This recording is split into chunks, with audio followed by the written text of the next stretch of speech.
Hello student, আমি তোমাদের প্রদীপ sir. আজকে তোমাদের সপ্তম শ্রেণী পরিবেশ ও বিজ্ঞান 9 নম্বর স্কুলটা করাবো। তো তোমাদের চলছে দ্বিতীয় পর্যায়ক্রমিক মূল্যায়ন 2025 9 নম্বর স্কুলটা। চলো আমরা প্রশ্নগুলো দেখে নিই। তো আমাদের দেখো প্রথম যে প্রশ্নগুলো বলেছি একের প্রশ্নগুলো। একের 1 নম্বর প্রশ্নটা কি বলছে দেখো। আমাদের এখানে বলছে বস্তু দর্পণ থেকে 5 সেমি দূরে থাকলে দর্পণ থেকে প্রতিবিম্বের অবস্থান কত হবে? 5 সেমি হবে। আমরা কি জানি যে আয়না থেকে কোনো বস্তুর দূরত্ব যত হয় আয়না থেকে প্রতিবিম্বের দূরত্ব ততই হয়। তাহলে বস্তু থেকে দর্পণ থেকে 5 সেমি দূরে থাকলে দর্পণ থেকে প্রতিবিম্বের অবস্থান 5 সেমিতে হবে। আচ্ছা, এখানে দেখো চৌম্বক পদার্থ হলো আমাদের এখানে কোনটি হবে? রাবার, কাঠ। রাবার তো হবে না, কাঠ হবে না, কাগজও হবে না, এগুলো হচ্ছে অচৌম্বক পদার্থ। তাহলে চৌম্বক পদার্থ এখানে কোবাল্ট হয়ে যাবে আমাদের। 3 নম্বর প্রশ্ন দেখো, বাল্বের ফিলামেন্ট কোন ধাতুতে তৈরি? এটা তোমরা জানো, এটা টাংস্টেন ধাতুতে তৈরি। আচ্ছা, 4 প্রশ্নটা দেখো, জীবাশ্ম জ্বালানি থেকে পাওয়া যায়। জীবাশ্ম জ্বালানি থেকে পাওয়া যায় সেটা আমাদের কি? দেখো এখানে সৌরশক্তি হবে না, তড়িৎ শক্তি পাওয়া যাবে। দেখো কয়লা, যেরকম জীবাশ্ম জ্বালানি, কয়লা পুড়িয়ে তাপবিদ্যুৎ কেন্দ্র তৈরি হয়, তো তাপবিদ্যুৎ কেন্দ্রের কি তড়িৎ শক্তি পাওয়া যায়? এই যে আমাদের বি নাম্বার আনসারটা আসবে। চলে যাবো পরবর্তী প্রশ্নগুলোতে। দেখো এখানে আমাদের 5 যে প্রশ্নটা কি বলছে দেখো, বলছে তড়িতের সুপরিবাহী বস্তুটি হলো কাঠের স্কেল তো হবে না, কাগজের টুকরো হবে না, সুতির কাপড়ও হবে না, তাহলে আমাদের হয়ে যাবে অ্যান্সারটা বি নাম্বার, স্টিলের চামচ। আচ্ছা, 6 নম্বর প্রশ্ন কি বলছে, কোন মাছের দেহে বিদ্যুৎ উৎপাদনের ব্যবস্থা আছে? সেটা আমাদের হবে সি নাম্বারটা, জেলিফিশ। 7 নম্বর প্রশ্ন বলছে অপূর্ব বস্তুটি হলো, ঠিক আছে। অপূর্ব বস্তু বলতে যেসব বস্তুর মধ্যে দিয়ে আলো পাওয়া যায় না, যেরকম মোমবাতির শিখে আলো পাওয়া যায়, সূর্য আলো পাওয়া যায়, জোনাকিতে আলো পাওয়া যায়, চাঁদে কিন্তু আলো নাই। দেখো চাঁদের নিজস্ব আলো থাকে না, চাঁদ একটা উপগ্রহ। চাঁদের আলোটা কিন্তু সূর্যের আলোয় আলোকিত, তাই না? সূর্যের আলো থেকে চাঁদের আলো, চাঁদের কিন্তু নিজস্ব আলো নাই, এটা তোমাদের জানতে হবে। তোমরা জানো ভূগোলে। তার অ্যান্সারটা আমাদের হয়ে যাবে চাঁদ কিন্তু আমাদের অপূর্ব বস্তু। পরের প্রশ্নগুলো দেখো, 2 প্রশ্নগুলো আমরা চলে যাব। 2-1 প্রশ্নটা বলছে আলোর বিচ্ছুরণের একটি প্রাকৃতিক ঘটনার উদাহরণ দাও। এটা তোমরা দিয়ে দিবা রংধনু। অ্যান্সারটা আমি এখানে লিখে দিচ্ছি রংধনু, ঠিক আছে, রংধনু।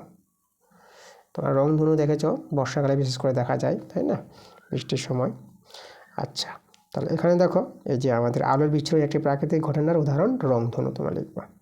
পরের প্রশ্ন দেখো, এলইডির পুরো নাম আমাদের জানতে চেয়েছি। তাহলে এলইডি বাল্বে দেখো এল থেকে তোমরা লিখবা লাইট, এল থেকে হবে লাইট, আর ই থেকে ইমিটিং,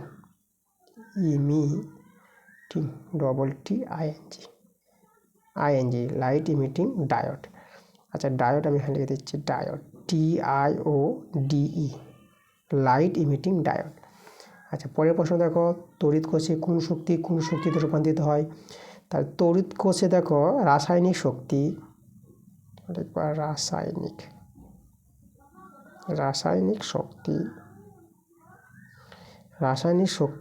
কোন শক্তিতে রূপান্তরিত হবে? রাসায়নিক শক্তি তড়িৎ শক্তিতে রূপান্তরিত হবে, ঠিক আছে। রাসায়নিক শক্তি তড়িৎ শক্তিতে,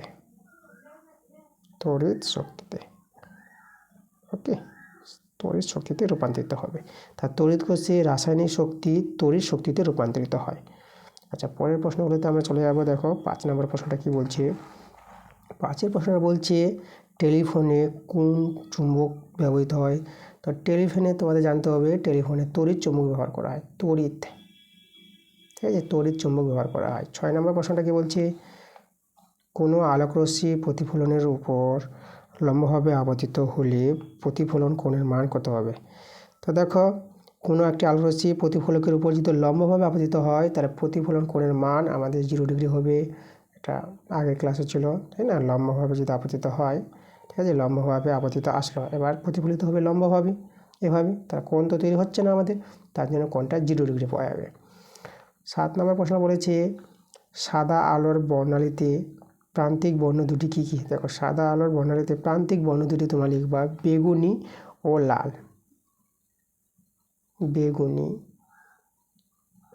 লাল, ঠিক আছে, এই যে দুটি বর্ণ প্রান্তিক বর্ণ।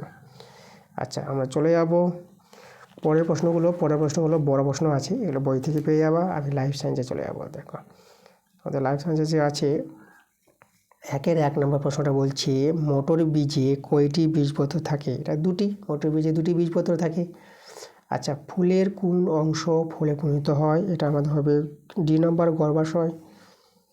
ভ্রূণমুকুল পরিবর্তিত হয়ে উদ্ভিদের কোন অংশ সৃষ্টি করে? দেখো এটা আমাদের কাণ্ড হবে, এ নাম্বারটা, তাই না? আচ্ছা, আমরা চলে যাবো দুইয়ের প্রশ্নগুলো। আলু উদ্ভিদের ড্যাশ অঙ্গে রূপান্তর। আলু হচ্ছে উদ্ভিদের কাণ্ড, অ্যান্সারটা হবে এখানে কাণ্ড। এখানে বলছে লাইকেন বায়ুতে দূষিত হলে কীরকম বর্ণ ধারণ করবে? এটা হচ্ছে খয়েরি বর্ণ ধারণ করে। পরের প্রশ্নগুলো দেখো। পরের প্রশ্নটা আমাদের আছে 3 নম্বর প্রশ্নটা, ড্যাশ উদ্ভিদের পত্রাকর্ষ দেখা যায়। এখানে হচ্ছে আমাদের লতানো জাতীয় উদ্ভিদ। তোমরা লিখবে অ্যান্সারটা লতানো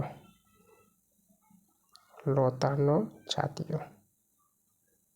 লতানো জাতীয় যেরকম লাউ, কুমড়ো, মটর, তাই না? মটর গাছ হচ্ছে লতানো জাতীয় উদ্ভিদ, তাদের পত্রাকর্ষ দেখা যায়। চলে যাবো আমরা পরের প্রশ্নগুলোতে। 3-এর প্রশ্নগুলো দেখো কী বলছে। 3-এর 1-এর প্রশ্নটা বলছে বট গাছে কোন মূল দেখা যায়?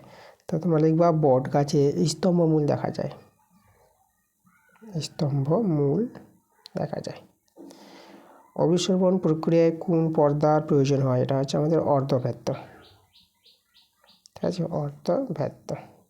অর্ধভেদ্য পর্দার প্রয়োজন হয়। পরের প্রশ্ন দেখো আমাদের কি বলেছে। পরের প্রশ্নটা বলছে কোনো গাছের পাতার শিরা বাড়ির ময়লা, মানে কোন গাছের পাতার শিরা বাড়ির ময়লা পরিষ্কার করতে কাজে লাগে? দেখো এই যে ঝাঁটা তৈরি হয় আমাদের, সেটা কি নারকেল গাছের? তার নারকেল গাছ হবে, অ্যান্সারটা হবে নারকেল, ঠিক আছে? নারকেল গাছের যে শিরাগুলো, তাই না, সেগুলো কিন্তু আমাদের কি ময়লা পরিষ্কার করার কাজে ব্যবহার করা হয়। আচ্ছা, এরপরে বড় প্রশ্নগুলো আছে, বড় প্রশ্নগুলো বই থেকে পেয়ে যাবা। পরবর্তী ক্লাসটা তাড়াতাড়ি আসবে, তোমরা ক্লাসগুলো মনোযোগ সহকারে দেখো।